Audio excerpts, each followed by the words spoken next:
Let's get some analysis now of the election result. I'll be joined by Peter McGorran, the former Howard Government Minister, shortly. First, though, let's go to long-term Labor advisor and now with Hawker Britain, Simon Banks. Simon, great to see you. Pleasure.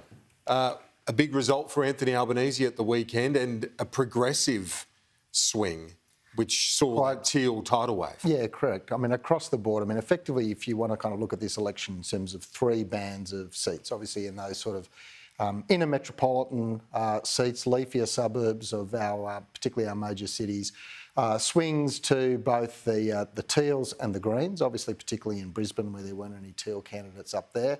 In the middle rung, very strong results for Labor pretty much across the board, right through Sydney and particularly Melbourne, and of course over in Western Australia where the Labor Party's done incredibly well. And then when you got to those sort of outer metropolitan seats, those sort of fringe urban seats, if you like, the simple answer is that the coalition didn't get the swings that it needed in reverse. So that produced the big result for the Teals, a decent result for the Greens up in Queensland, strong result for Labor through the middle part of all of our cities. Is it fair to say that with Labor's primary down, that in some of those inner city leafy electorates that traditional Labor voters voted for the Teals? Yeah, there was a lot of strategic voting going on. I mean, you saw it here with David Pocock. He just interviewed here in the Senate for the ACT. There were a lot of people who normally would put Labor number one in the Senate here in the ACT who preferenced, gave David their first vote as well.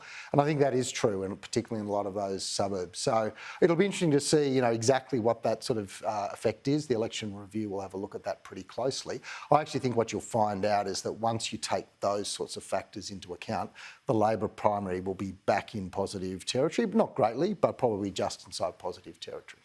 And when you look at the Greens surge in southeast Queensland, Anthony Chisholm spoke to us yesterday afternoon on our election wash-up coverage. He said basically that took Labor by surprise in the final week. Yeah, I think it caught them a little bit by surprise, the strength of that. But I think in part that was kind of that surge of that Teal vote.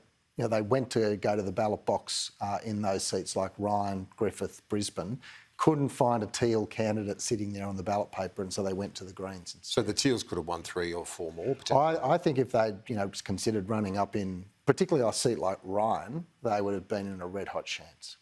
Anthony Albanese straight to the Quad today. I asked him about the China question. He's showing no sign of wavering in terms of Australia standing up for its values, so that continuity continues. He did say he wouldn't politicise national security, though, so that was a key point that he clearly wanted to articulate before departing for Japan. What's the key challenge for him now in these first weeks? Yeah, well, if you're talking about our foreign policy challenge, I think what you're going to see, Penny Wong talked about it a lot before the election, which is to, speak a little more quietly, but equally as determinedly about what you do, and to build that relationship of friends. So particularly in Southeast Asia, I think you'll see Australian foreign policy being far more active to look at ways that we can work with our neighbours to sort of build a broader coalition in the region.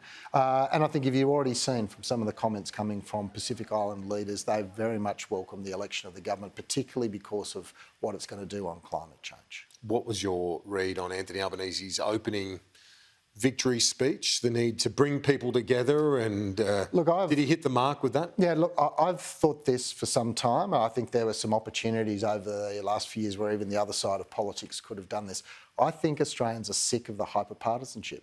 I think they actually want to come together and have a bit of a conversation. I think they would accept that maybe that means that you don't get as big a decisions out of government, but they want them to be more collective, to have come about because we're actually talking with one another, not at one another. So I think there's a real opportunity here for Anthony Albanese to help bring that nation a little bit closer together. Of course, there are going to continue to be big political differences in this country, but I think people are a bit sick of that kind of hyper-partisanship that we've seen over recent years.